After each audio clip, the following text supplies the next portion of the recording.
Hola, soy Santiago Polop. La idea de esta clase, de esta forma de comunicarnos, es bueno, en esta oportunidad hacer una introducción al texto que tenemos para leer en el marco de la cátedra de Introducción a la Filosofía de la Alegoría de la Caverna de Platón. Fundamentalmente ese texto es un capítulo, es un libro, digamos, séptimo de la República de Platón. Es parte, digamos, de un corpus más grande, digamos, un extracto, obviamente, como se puede inferir fácilmente de la enumeración de un libro más amplio que se llama La República. Antes de entrar en ese texto, me parece que debemos hacer algún tipo de aclaración sobre quién fue Platón y qué representa, digamos, para la filosofía y cuáles son algunos puntos centrales de su filosofía y de lo que nosotros consideramos relevante o que debemos tener en cuenta para acceder apropiadamente a semejante texto. Platón, para aquellas y aquellos que no lo conocen, fue uno de los grandes filósofos de la historia occidental, dentro de lo que es el gran corpus, digamos, de la filosofía en Occidente. Platón es una figura absolutamente irreemplazable.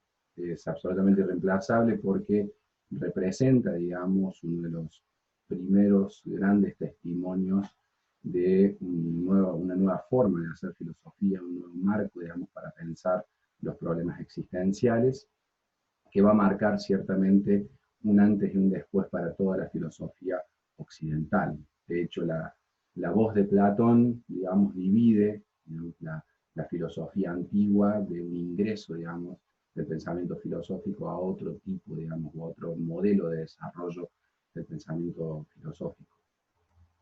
Platón es un escritor de la antigüedad griega, ¿no? De lo que se conoce, digamos, como la antigüedad, digamos, de la filosofía, que en Occidente eh, se suele, digamos, datar en los siglos sexto, quinto y cuarto antes de Cristo, ¿no? Está partido, la partición temporal, seguimos, digamos, esa cronología del año cero, digamos, que estableció, eh, va a establecer, digamos, el calendario romano fundamentalmente, en el cual, digamos, la datación del cero supone, digamos, en el relato, digamos, cristiano, el nacimiento de Jesucristo. Para ubicarnos entonces, Platón es un escritor, un filósofo, un pensador que habita en esa Grecia clásica, entre los años aproximadamente 427 a.C. hasta el 350 más o menos, digamos que se cuenta para atrás, se cuenta, digamos, hacia el cero, por lo tanto es del 427 al 350 a.C. En su itinerario, digamos, de pensamiento, Platón registra o se le registra comúnmente, según suelen decir los expertos, digamos, en la materia, se le registran varios periodos, digamos, varios periodos escritos iniciales, escritos, digamos, que a posteriori van tomando mayor madurez, hasta, digamos, un último Platón que habría, ¿no? Este texto que nosotros tomamos es uno de los textos de madurez de Platón, se le llama así, digamos, porque ya en ese texto ya presenta, digamos, su modelo filosófico, su teoría general de la filosofía, y tiene la particularidad, digamos, Platón, que toda su filosofía la trama a través de los que se llaman diálogos platónicos. Ustedes podrán ver en el texto que Platón va, primero que él no escribe por boca propia, sino que lo hace a través de otra figura, del gran pensador, digamos, de Grecia, que es Sócrates. Sócrates nunca escribió nada por su cuenta, era un filósofo de la palabra, era un filósofo, digamos, que hacía filosofía dialogando, digamos, en las calles de Atenas, y Platón, digamos, va haciendo, digamos, en cierta forma como de su escriba, va escribiendo los diálogos que Sócrates tiene con distintos personajes, digamos, de Atenas de su época, y en los cuales va plantando, digamos, los cimientos de su filosofía, digamos, hasta sus máximos desarrollos, ¿no? Básicamente la estructura de los diálogos platónicos es la siguiente: es un Sócrates que a partir de un problema, tomando un problema como puede ser la justicia, como puede ser el conocimiento, como puede ser la idea de lo bueno, la idea de la valentía, etcétera, etcétera, va desarmando, intenta, digamos, ir desarmando los supuestos, digamos, que hay detrás muchas veces de esas ideas, de la idea del conocimiento, de la idea de la justicia, de la idea del bien. El fundamento, digamos, de la palabra socrático, del diálogo socrático, es ir desarmando, ir desarticulando, digamos, las opiniones. Esto que ya hemos hablado por ahí en otra oportunidad o con otras formas, que hemos señalado, digamos, que la filosofía no es un discurso muchas veces en torno a las opiniones individuales o a la suscripción esa de mi verdad, sino que la filosofía es un paso más, digamos, ¿no? Intenta contrastar esa opinión, digamos, con los fundamentos que le dan validez, o que le dan certeza, o que le dan falsedad, ¿no? Entonces, lo que Sócrates va a procurar, digamos, en sus diálogos, es ir desarmando todas esas formas de llamar a las cosas de acuerdo más a las opiniones generalizadas que a los fundamentos reales eh, o a lo que sería la verdad, digamos, de las cosas, ¿no?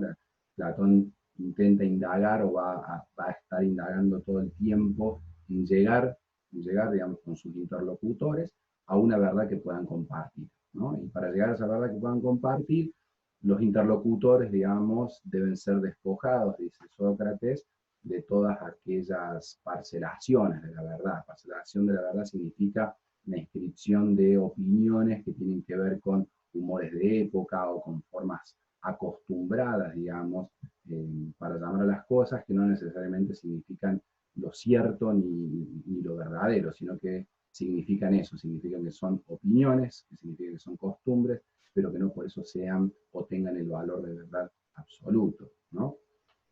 ¿En qué contexto escribe o se desarrollan los diálogos platónicos? El contexto es fundamentalmente el de Atenas. Atenas era conocida como la polis griega, que era en sí misma, el concepto de polis refiere a una unidad político-administrativa y vital, porque era una forma de vida también, en la cual se desarrollaba toda la vida económica, política de la Atenas de su época. Eh, Atenas era la ciudad más importante, digamos, de la Grecia y fue, digamos, la base del imperio griego, digamos, en esta etapa, digamos, clásica de la historia humana. En esa ciudad de Estado, en esa forma política y vital que era la polis ateniense, lo que existía fundamentalmente era un sistema, digamos, que funcionaba con una democracia muy aceitada, pero solo para aquellos que eran llamados los ciudadanos. Era una democracia que funcionaba de un modo asambleario, por lo menos en la etapa en la cual Platón vive, que tiene, digamos, ciertas particularidades que tienen que ser dichas. Es decir, se hablaba de una democracia, pero era una forma democrática restringida a aquellos que eran los ciudadanos de Atenas. Ciudadanos de Atenas, lógicamente, eran los varones, los nativos, digamos, los propios de Grecia, y no eran, digamos, tenidos por ciudadanos. El ciudadano era el que participaba activamente de la vida pública de Atenas, que era la vida pública es la que definía, digamos, cómo debían desarrollarse la totalidad de la vida en la ciudad-estado, y lógicamente no incluía tampoco a los esclavos, es decir, en realidad los ciudadanos atenienses eran la porción minoritaria de la población, ¿no? Aquellos que podían decidir o decir qué se hacía y cómo se iba a hacer y cuáles eran o debían ser las formas de la verdad, ¿no? que debían seguirse o que debían tenerse en cuenta para la totalidad de la vida. Es en ese contexto, digamos, que Sócrates va a disputar, digamos, las formas, las preconcepciones, digámoslo así, en torno a esas formas de vida, ¿no? Porque las discusiones, insistimos siempre, las discusiones en filosofía son discusiones en torno a las formas de vida realmente existentes, es decir, los criterios de justicia, o los criterios de la verdad, o los criterios de lo bueno, eran las formas, digamos, lo que discute justamente Sócrates, son las formas preexistentes a esa verdad, a esa justicia o ese bien, con la cual los ciudadanos llevaban a diario su vida, ¿no? Y Sócrates lo que pretendía era indagar cuán, digamos, de verdad universal o de verdad absoluta tenían esas formas con las que se manejaban, y en todo caso si era posible mejorarlas, si era posible, digamos, ingresar en un ámbito más elevado, digamos, de la discusión que la mera opinión o que la mera costumbre, y llevarlo a un ámbito más de lo universal, que es el presupuesto de su filosofía. Digo esto porque él va a marcar todo el tiempo una contraposición contra otros modelos de filosofía, que fundamentalmente son los sofistas, los conocidos como sofistas, que eran aquellos que sostenían en base a un modelo de discusión, de argumentación, que cualquier verdad podía ser sostenida, digamos, si los sujetos podían ser convencidos de ella, ¿no?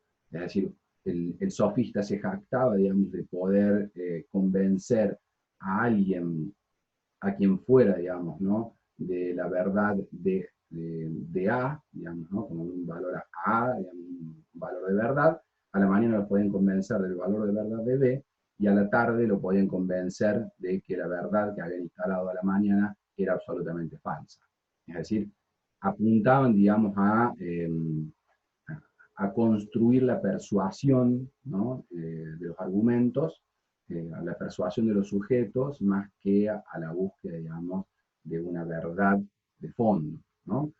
Sócrates, Platón, digamos, y toda su escuela, va a pretender exactamente lo contrario. De hecho, va a decir que los sofistas y su forma, digamos, de hacer conocimiento es una forma degradada de conocer, porque no aspira, digamos, a una verdad o a una forma universal del conocimiento, ¿no? Entonces, toda la filosofía se divide, por lo general, en la filosofía presocrática y la filosofía posocrática. Marca un parteaguas tremendo, digamos, en el pensamiento. Eh, para que se den una idea, digamos, es tan crítico como la división pre-Jesucristo y post-Jesucristo, digamos, para la religión cristiana. Bueno, para el pensamiento hay un pre-Sócrates y un post-Sócrates.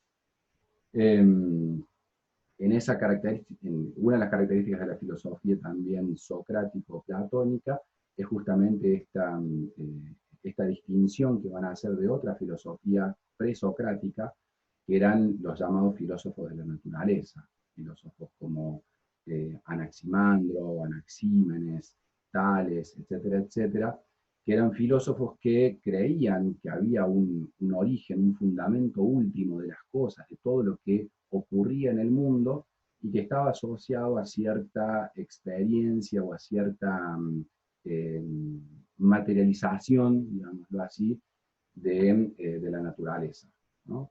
Ellos creían, por ejemplo, Tales creía, digamos, que el fundamento último de todo lo que existe tenía que ver con la humedad, con el agua, ¿no? Como todo el mundo, digamos, está tramado con distintas formas y graduaciones, digamos, de lo húmedo, del componente líquido, sea de los cuerpos, sea, digamos, de cualquier otra materia. Entendía que el origen absoluto estaba en la naturaleza y específicamente en el agua. Y así otros filósofos, digamos, de estos naturalistas, digamos, filósofos de la naturaleza, sostenían, digamos, distintas variantes, digamos, de estos componentes, pero creían que en definitiva había un origen absoluto de todo lo que existe. Sócrates no se va a meter con esas cuestiones, digamos, de la naturaleza.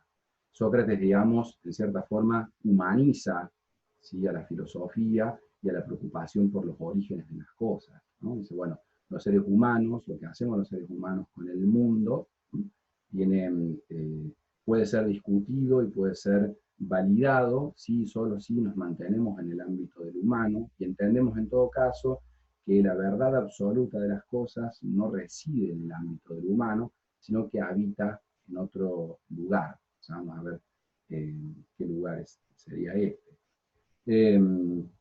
Entonces, lo que va Sócrates y Platón, digamos, van a plantear, digamos, van a hacer crisis al pensamiento, van a poner en crisis al pensamiento de su época, porque justamente atacan, digamos, los fundamentos comunes, o que se tenían por comunes, o ya dados, o ya validados, ¿no? De todo lo que era el saber vital de la época. Eh, Lógicamente esto les va a traer problemas, en particular a Sócrates, como pueden haber visto o leído ya, digamos, en otro de los textos que ustedes tienen. Sócrates va a ser, digamos, por su filosofía va a ser condenado a muerte, ¿no? La Atenas democrática, digamos, condena, digo, esa específica democracia que decíamos recién, va a condenar a Sócrates, ¿sí?, bajo la acusación de corromper a la juventud y de crearle falsos dioses, va a ser condenado a muerte, ¿no?, bebiendo la cicuta, que era un veneno, digamos, que debía tomar él a voluntad. Esa condena a muerte tiene que ver con, básicamente, con el fundamento que él intenta instalar mientras hace filosofía, que es la vocación de la pregunta. La corrupción de la juventud que le atacan o que le achacan, digamos, en el juicio a Sócrates, tiene que ver con esto, ¿no? Con el cuestionamiento permanente, con la idea, digamos, de cuestionar las verdades dadas de cualquier época. No importa quién diga la verdad no tiene valor por quién la dice, por la autoridad, por, así sea el general más valiente o supuestamente el juez más sabio en torno a la justicia. La verdad, digamos, no está en el sujeto, ¿no?, sino que la verdad está, digamos, en el descubrimiento de los fundamentos universales de la verdad, ¿no?, que no tiene nada que ver con mi opinión, justamente. Sócrates, él presumía básicamente de no saber nada. Hay en uno de los textos, digamos, platónicos, de los diálogos, digamos, socráticos, uno de los amigos de Sócrates, digamos, se lo encuentra en Atenas y le dice: Sócrates, te tengo que contar algo. Yo fui a verlo al oráculo, digamos, de Delfos, que era, digamos, el lugar al cual se peregrinaba, digamos, a buscar sabiduría y respuestas. Era como, digamos, un espacio donde el mito habitaba, digamos, el mito habitaba permanentemente en esa idea de que era posible una comunicación con las deidades, y que las deidades se comunicaban, digamos, por intermediarios, ¿sí?, y le daban la palabra de los dioses a los hombres. Digo los hombres así en masculino porque era una cuestión masculina, y la filosofía obviamente faltaba muchísimo tiempo y muchísimas revoluciones, ¿no?, para que la mujer lograra romper, digamos, ciertos tabúes en torno a su posibilidad de pensar. Y lamentablemente y tristemente, digamos, son cuestiones que ni siquiera todavía hoy hemos superado. Pero este amigo le dice a Sócrates que le había ido a consultar al oráculo, y que le había preguntado allí quién era, digamos, la persona más sabia de Atenas. Y el oráculo le contesta que es Sócrates, ¿no? Sócrates, cuando escucha, digamos, esta palabra, no se siente, digamos, representado, digamos. Él dice: yo la verdad no entiendo por qué, digamos, el oráculo diría una cosa semejante.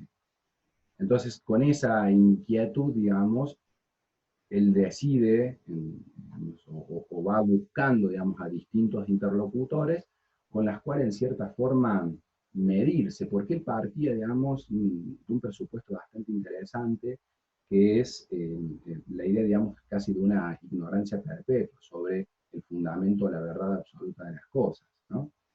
De hecho, la pregunta tiene esa característica, la pregunta en la filosofía tiene la característica de no saber la respuesta definitiva, sino tener, digamos, la presuposición de la ignorancia, digamos, ¿no?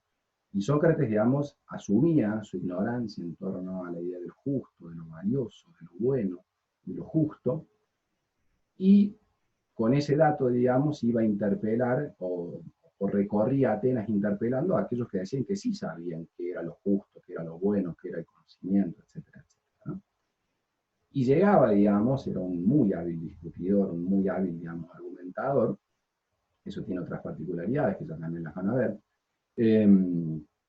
Pero lo que hacía, digamos, con su pregunta, ¿no?, era básicamente desarmar estas posiciones de los supuestos sabios y proponer en realidad una desarticulación, digamos, de los fundamentos últimos que proponían estos sujetos, ¿sí?, en base fundamentalmente a la experiencia, digo, de estos que decían saber cómo era ser valiente, o qué era la valentía, o qué era el bien, ¿no? Cada uno afirmaba, porque era el general y supuestamente el más valiente, afirmaba saber lo que era la valentía, ¿no?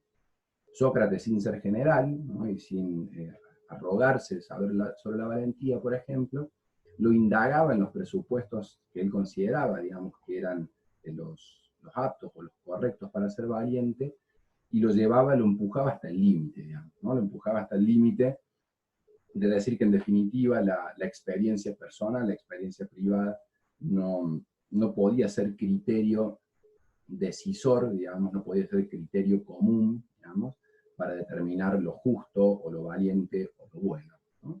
Entonces, por lo tanto, debía seguirse otro tipo de procedimiento, dice Sócrates. Eso de apelar, digamos, a mi opinión, ¿no? Se sostiene por poco tiempo, digamos, son argumentos de mecha corta, digamos.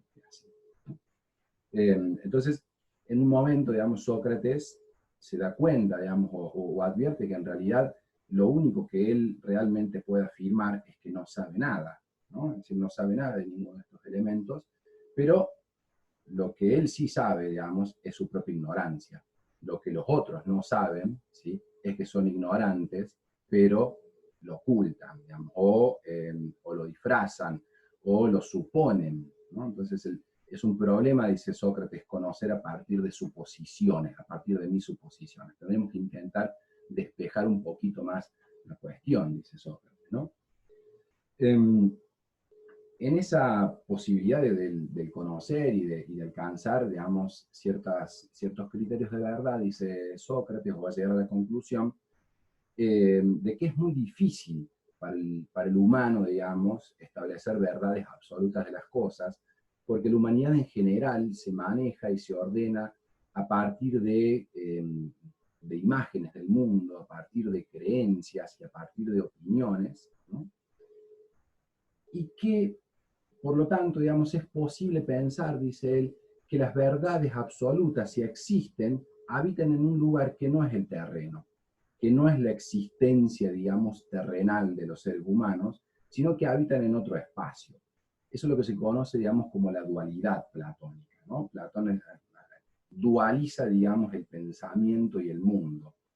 Habría, digamos, en el ámbito digamos, de lo supraterreno, ¿no?, un ámbito por encima, digámoslo así, si sirve la imagen, por encima de nuestra terrenalidad, digamos, habita lo que se llama el mundo de las ideas, que es un mundo, ¿no?, en donde existe realmente una idea absoluta y perfecta de lo que es el bien, y de lo que es la justicia, y de lo que es lo valiente, y de lo que es lo bueno, etcétera, etcétera, ¿no?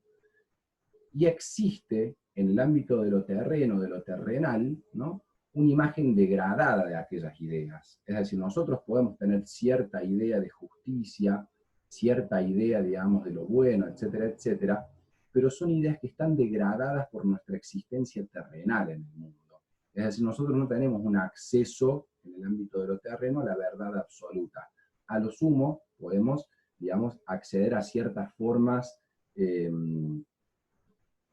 sucias, imperfectas, ¿no?, de esas verdades. Es decir, podemos intentar conocerlas hasta cierto nivel, ¿no?, y más allá de ese nivel nos está vedado por nuestra propia terrenalidad. No podemos ir un paso o llegar a ese paso, digamos, de acceder plenamente a ese mundo de las ideas, porque no nos corresponde, digamos, a nuestro carácter finito. Son ideas infinitas, nosotros somos seres finitos, por lo tanto podemos tener una cierta noción de esas ideas y podemos intentar acercarnos, en todo caso, lo más posible a esas ideas a través del conocimiento universal el conocimiento es fundamentalmente filosófico, de esa universalidad, ¿no?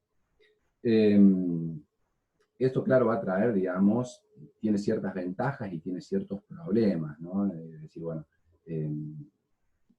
pensar, digamos, que las ideas existen, digamos, verdades absolutas y que en el ámbito, digamos, de lo terreno, digamos, la verdad es imposible, bueno, en cierta forma nos deja, digamos, con la inquietud permanente del conocimiento, que es también una presuposición de la filosofía, pero también con esa sensación, digamos, de la imposibilidad del conocer absoluto. Es decir, tenemos que conformarnos con vivir en un mundo de sombras.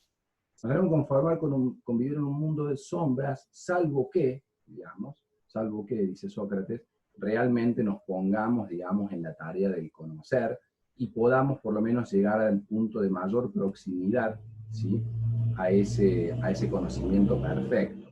Que es un conocimiento perfecto que nosotros podemos intuir y podemos casi rozar, porque lo que sí conoce esa existencia perfecta de las ideas son nuestras almas.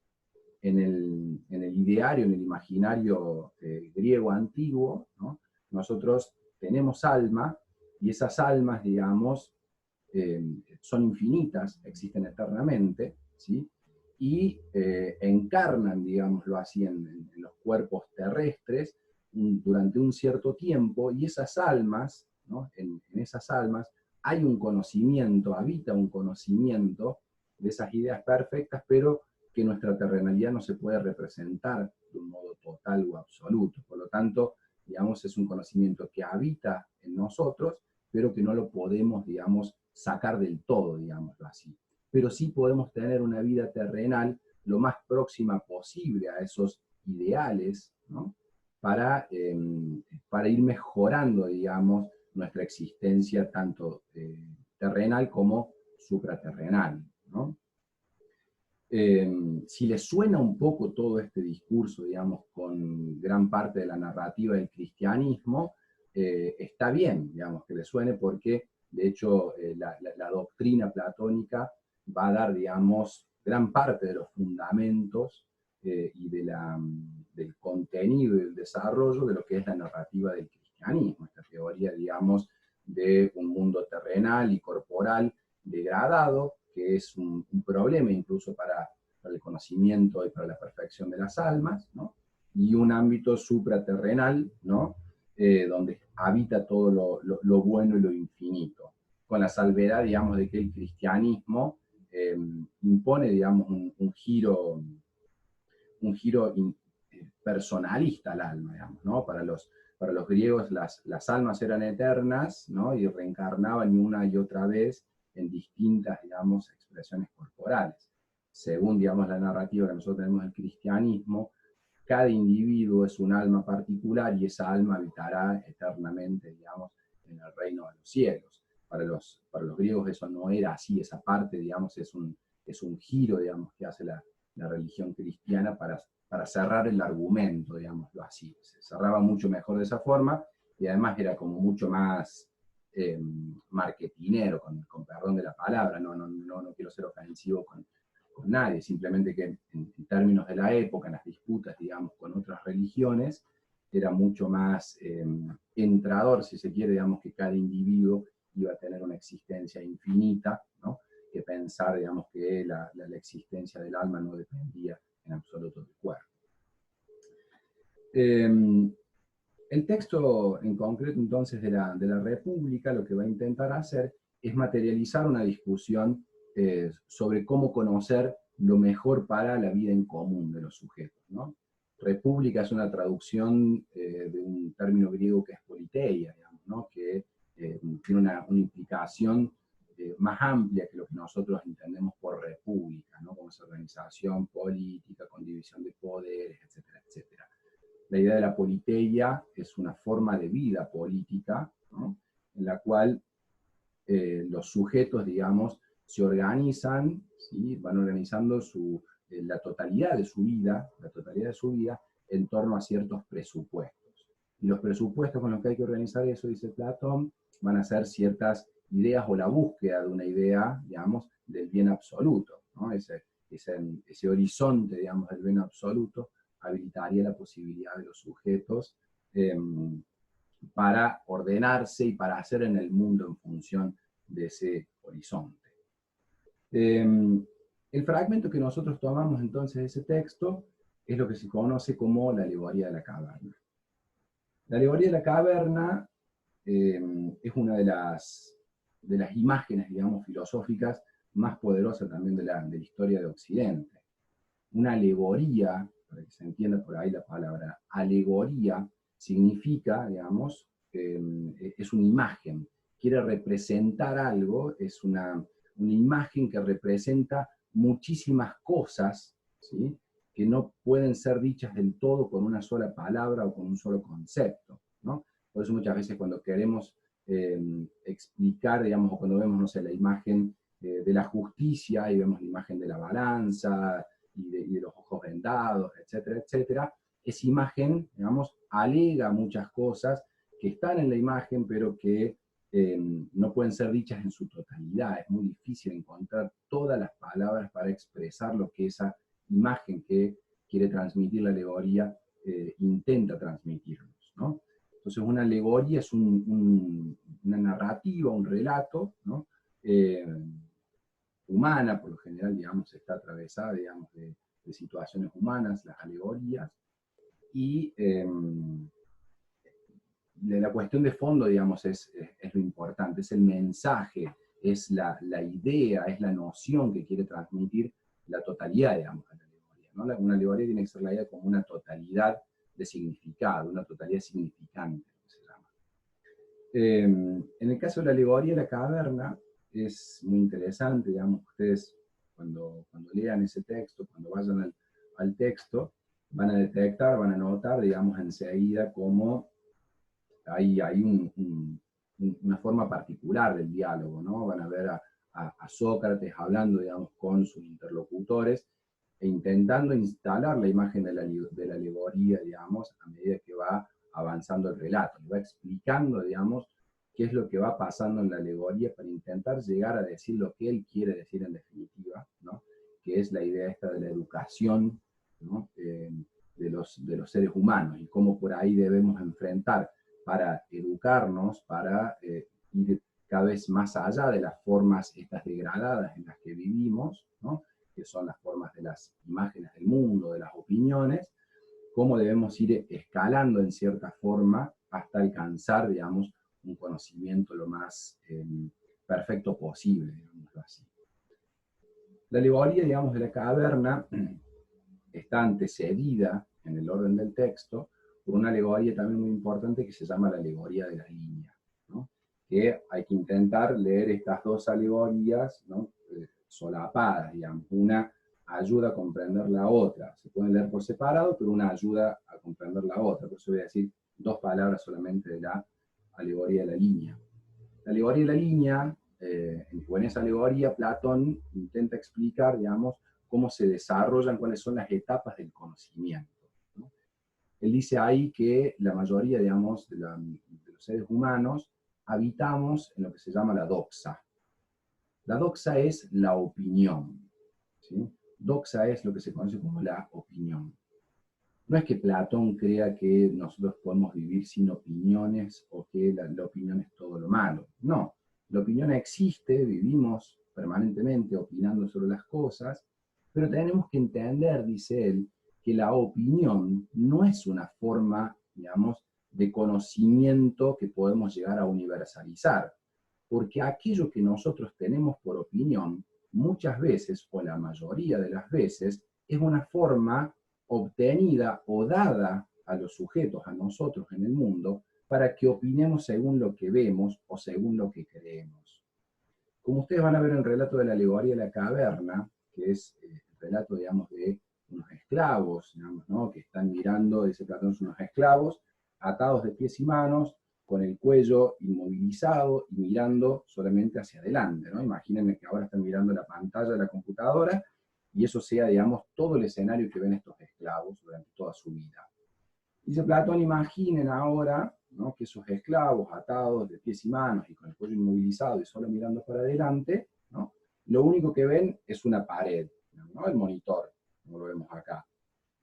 Por atrás de esos esclavos, por atrás, digamos, a la altura donde ustedes ven la pared, hay un fuego muy grande, ¿no?, que ilumina la pared, ilumina nuestra pantalla. Los esclavos, lógicamente, no pueden girar a ver que hay un fuego, y entre el fuego y los esclavos, ¿sí?, hay un pequeño muro, ¿no? Imaginen, digamos, este estante que ven acá ustedes, ¿no? Hay un muro por el que van pasando personajes con distintas figuras en su cabeza, ¿no? Imaginen que va pasando con la figura, digamos, de los anteojos, ¿no? Pasan por atrás, ¿sí?, caminando por ese pasillo de libros, alguien llevando en la cabeza unos anteojos, ¿sí? La luz de atrás del fuego proyecta, lógicamente, una sombra, ¿sí?, la caverna está absolutamente oscura, pero esa luz permite proyectar una sombra acá en la pantalla, ¿no? Entonces lo que veríamos nosotros sería una sombra, ¿sí?, de este anteojo. No veríamos la realidad del anteojo, no veríamos la forma real, ni los colores, ni la textura, ni la solidez, ni nada de eso, sino que lo que veríamos sería una sombra del anteojo, ¿no? Y así con distintos objetos, dice, pasan por la cabeza con distintos objetos, ¿sí? Y los que los esclavos han visto toda su vida son las sombras, ¿no? Bueno, eso somos nosotros, dice Sócrates. Eso somos, digamos, los sujetos y el conocimiento que tenemos del mundo. Nosotros vivimos, digamos, según la alegoría de la línea, en el marco de la doxa, vivimos a través de imágenes y de creencias, ¿no? Imaginamos las imágenes del mundo, son las imágenes que tenemos, por ejemplo, del éxito, ¿no? Todos, si decimos, bueno, yo quiero ser exitoso, ¿sí?, probablemente, y por una cuestión que tiene que ver con elementos históricos y con climas de época, se nos venga la imagen de un sujeto exitoso económicamente, o que tiene todo lo que el dinero puede comprar, o que hace, digamos, lo que quiere porque tiene el poder para hacerlo, ¿no? Es una imagen de éxito asociada, digamos, a ciertas formas propias de la historia de esos sujetos, ¿no? Entonces dice Platón, por boca de Sócrates, bueno, nosotros vivimos en un mundo de imágenes, ¿sí? Y esas imágenes responden, digamos, a lo que se nos proyecta a nosotros, ¿sí? Son proyecciones en las cuales nosotros vivimos, la idea de la familia, la imagen de la familia, ¿no? La imagen de lo que está bien y de lo que está mal, y todas esas imágenes, ¿sí?, que es el primer ámbito del conocimiento, es la eikasía, se llama, digamos, en griego, digamos, esa imagen. Toda esa imagen se va, digamos, construyendo o anudando en creencias, ¿no?, que es la otra partición de la opinión, la doxa, ¿no? Se divide entonces en el estrato más bajo con la eikasía, con las imágenes, y en un estrato, digamos, superior a las imágenes, que son las creencias, ¿sí? Ambas constituyen el cuerpo, el corpus de la doxa. Esa imagen, ¿sí?, esa creencia, anudan, digamos, nuestra opinión sobre el mundo, ¿no? Lo que creemos que hay que hacer para ser exitosos, lo que creemos que hay que ser o hacer para tener una familia de acuerdo a la imagen que tenemos de la familia, ¿no?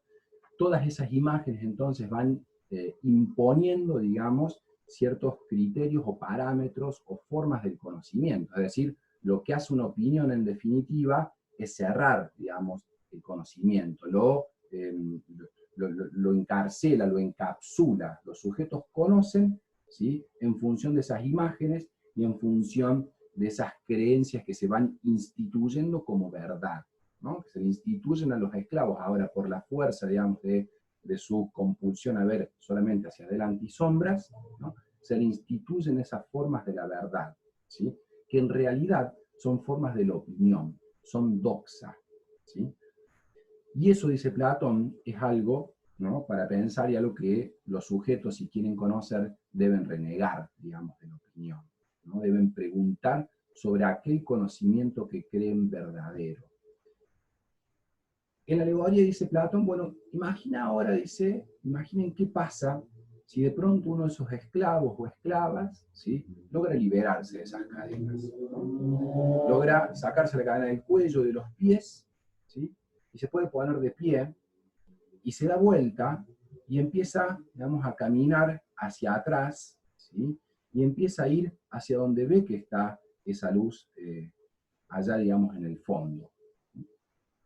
En primer lugar, digamos, hay una dificultad, va a haber una dificultad del esclavo, lógicamente, para lograr salir de un lugar, de un recinto cerrado y oscuro, ¿no?, en el cual habitó toda su vida y que no conocía otra cosa, y le va a costar mucho comprender cuando salga de la caverna, terminar de entender qué es lo que está pasando, ¿no? Porque de pronto, digamos, el mundo se vuelve raro, digámoslo así, cuando salimos de la opinión y salimos de la creencia, ¿sí?, y nos damos cuenta que eso no era todo el mundo, o esa no era toda la verdad, sino que muy por el contrario, ¿sí?, tal vez haya que pensar que vivíamos engañados, que vivíamos con ideas equivocadas en torno a lo que nosotros llamamos verdad, ¿no? Entonces este esclavo, digamos, tiene un primer gran problema, ¿no?, cuando sale de la caverna y descubre de pronto, claro, que lo que él veía, digamos, lo que estaba viendo como verdad, eran estos objetos, ¿sí?, que pasaban por entre la luz, digamos, y ellos, y que se proyectaban, y se da cuenta que vivía, digamos, en un mundo de sombras, vivía en un mundo falseado, vivía, digamos, en una estructura eh, real, porque era su realidad, pero era irreal en relación a la verdad, ¿sí? Entonces, claro, es un choque, digamos, epistemológico, lo que se llama, un choque del conocimiento, un choque del conocer, ¿no? Es un estallar, digamos, de las formas de la verdad y del conocimiento que nosotros teníamos. En ese camino, digamos, al salir de la caverna, dice una alegoría, esa luz que está en el fondo y que de pronto ilumina al sujeto, eh, casi que lo enceguece, porque es muy difícil salir, digamos, de un espacio oscuro y salir, digamos, de pronto a un espacio iluminado, ¿no? Pero cuando el esclavo o la esclava, digamos, logra adaptar su mirada y su visión, digamos, a las formas reales del mundo, al conocimiento real de lo que en verdad estaba pasando, y puede advertir que era un sujeto, digamos, que vivía en una realidad falsa, ¿sí?, descubre o conoce, digamos, supera un estado de ignorancia, ¿sí?, y se acerca a una idea de verdad más, más congruente, digamos, con una totalidad, que es la totalidad, digamos, que no había conocido. Es interesante ya en ese punto, y esto se pone más interesante todavía cuando dice, bueno, a ver, ¿qué hace el esclavo?, dice Sócrates. Dice, imagínate ahora que ese esclavo o esclava, ¿no?, quiere ir y contarle a los demás lo que ha visto, ¿no?, quiere ir y liberar a los otros y a las otras que están allí atados, que han sido, digamos, sus compañeros de cárcel todo ese tiempo, para que vean lo que él ha visto. Dice, bueno, el asunto, una de las grandes dificultades a vencer primero va a ser pasar de vuelta de la luz a la oscuridad, ¿no? Una vez que alguien, digamos, ya descubrió la verdad del truco, digámoslo así, ¿no?, ya es difícil volver a ver de un modo inocente lo que antes se veía realmente de un modo inocente, ¿no?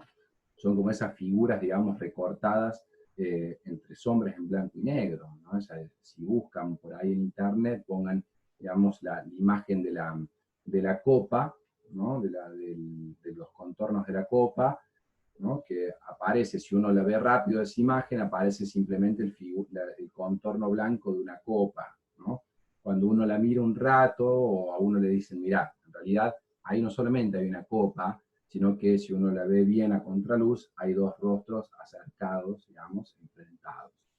Bueno, una vez que uno ya vio ese truco, o ya, digamos, si se los dije, ya les arruina el chiste, una vez que alguien ya ve, digamos, eso, ya no puede no seguir viéndolo, ¿no? Ya está, ya se perdió una inocencia en relación a ese objeto, y ya no vamos a poder ver solo la copa, ya vamos a ver las dos cosas. Bueno, el problema es ese, digamos, el esclavo ya no puede hacer como que no vio, ¿no?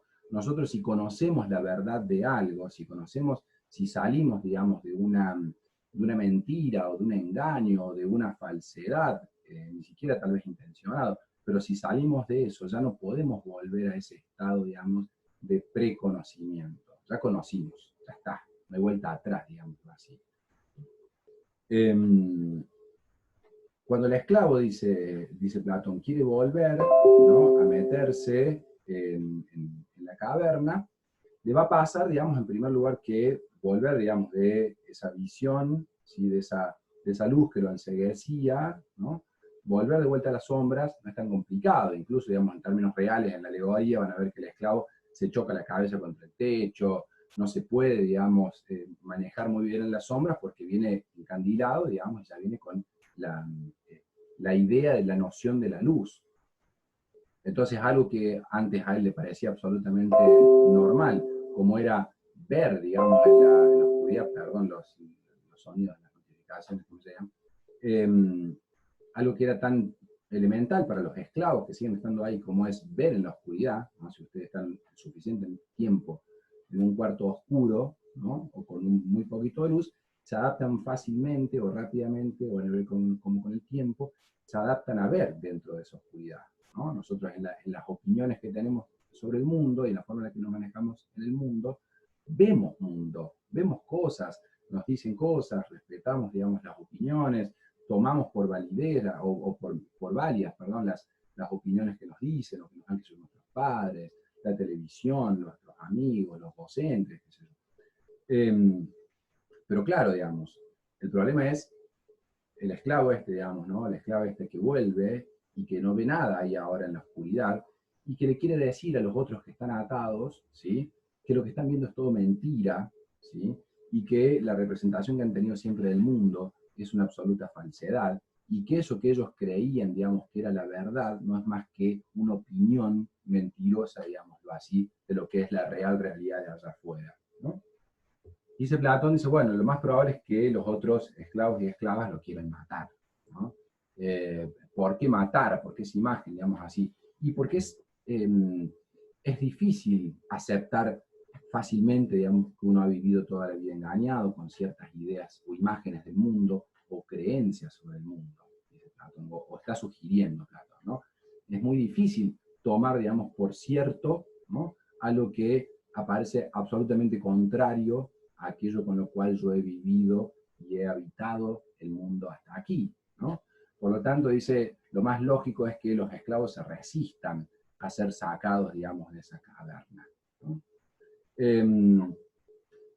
Un poco así esto, entonces, sintéticamente, la alegoría de la caverna. Dice Platón, entonces, la idea, o lo que nosotros nos está sugiriendo Platón, la idea, digamos, de la caverna es que nosotros, digamos, tenemos la posibilidad, que todo ser humano tiene la posibilidad de conocer, ¿no?, si elige el difícil camino de salir de la opinión, si elige el difícil camino de dejar la doxa, ¿sí?, de dejar, digámoslo, como por ahí se puede decir, una zona de confort que da la opinión, digamos, sobre las cosas, y asumir, digamos, un camino empinado y difícil que es la búsqueda, digamos, de la verdad, o la búsqueda de criterios que superen, digamos, la parcialidad de la opinión.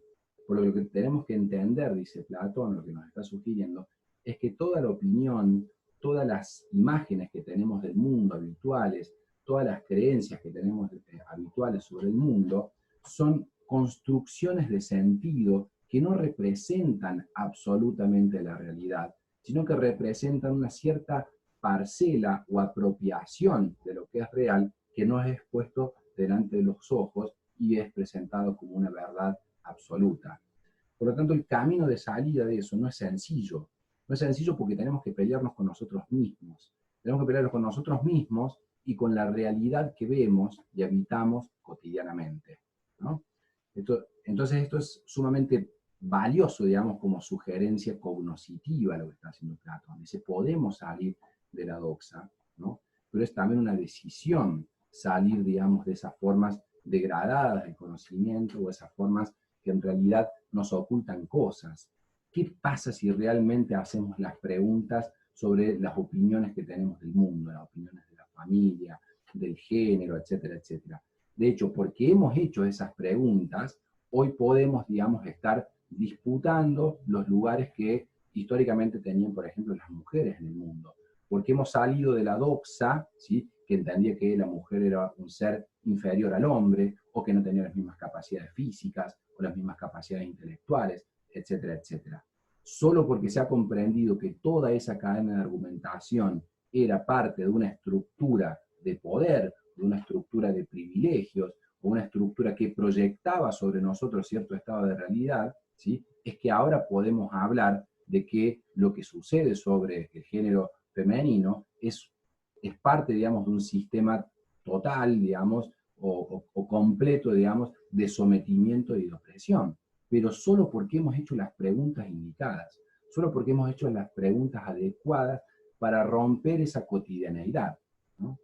Entonces el llamamiento de Platón es a la pregunta, es a la ruptura, digamos, de la doxa, ¿no? De hecho, él llama, digamos, a los que deciden vivir en la opinión, los llama filodoxos, los amantes de la opinión, ¿no? Eso lo va a enfrentar al filósofos, al filósofo, a la filósofa, a la filosofía. El filósofos es el que ama la sabiduría, no en el sentido de amar el saber o al que más sabe, o amar, digamos, la erudición sobre las cosas. La sabiduría, la noción filosófica, ¿sí?, tiene que ver con amar un saber que se sabe que no se va a alcanzar. Pero en esa sapiencia, en ese, digamos, conocimiento de que la verdad o que el saber absoluto es imposible, habita la posibilidad de seguir conociendo, habita la posibilidad de seguir preguntando. Amar a la sabiduría no es amar, digamos, la lectura de todos los libros, ¿no?, para ser el que más sabe de X tema. Amar a la sabiduría significa entender que el conocimiento es un camino infinito, ¿no?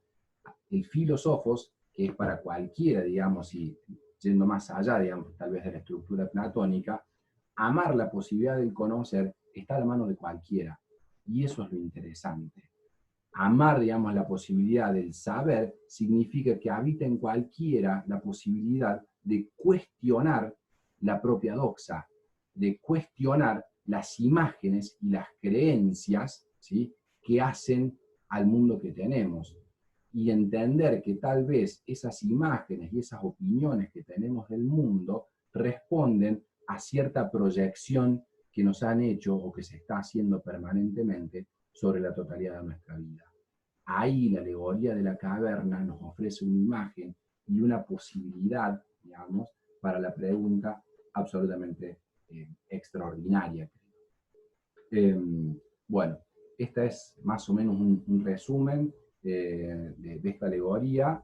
El texto que tienen para ustedes para leer en base a esto es corto, pero me parece que tiene mucho todavía para indicarnos. De hecho, hay un ejercicio que vamos a intentar hacer con ustedes, se los adelanto con ustedes, se los adelanto un poquito. Creo que cada uno podría estar pensando, digamos, en las cavernas que habita, en función de las opiniones, digamos, que nos atraviesan, de las imágenes del mundo que nos atraviesan, de las creencias, digamos, que nos atraviesan, y que el preguntarle, digamos, a esas opiniones tiene que ver con la posibilidad de elevar la pregunta más allá, digamos, de mi opinión personal, ¿no? Recuerden esto, digamos, la filosofía no se trama, digamos, en esta cuestión del hiperrelativismo, digamos, del preguntar en función de mi verdad particular, porque las creencias y las opiniones, ¿no?, están tramadas, ¿sí?, a partir de criterios mayormente de autoridad, ¿no?, de autoridad personal, alguien que me dijo que esto es así, o el mundo siempre fue así, ¿no? Bueno, esas son formas falsas, digámoslo así, del conocimiento, ¿no? La filosofía no se trama, digamos, entonces en lo que yo les digo que es la filosofía o la verdad, sino en lo que podamos preguntar y compartir en términos, digamos, más amplios a mi mera individualidad sobre lo que es la verdad, ¿sí?, de aquella doxa que en todo caso me domina o me controla o me hace ver el mundo de cierta forma, digamos, engañada. Bueno, esta primera aproximación entonces a la alegoría de la caverna. Y bueno, a continuación después les vamos a presentar alguna idea, algún trabajo para que pensemos juntos. Bueno, muchas gracias, espero que anden todos y todas muy bien, y cuidándose mucho y cuidando a los demás también, sobre todo, ¿no? Cuidarse, cuidarnos, como se está diciendo, que tiene muchísimo sentido. Un abrazo muy grande.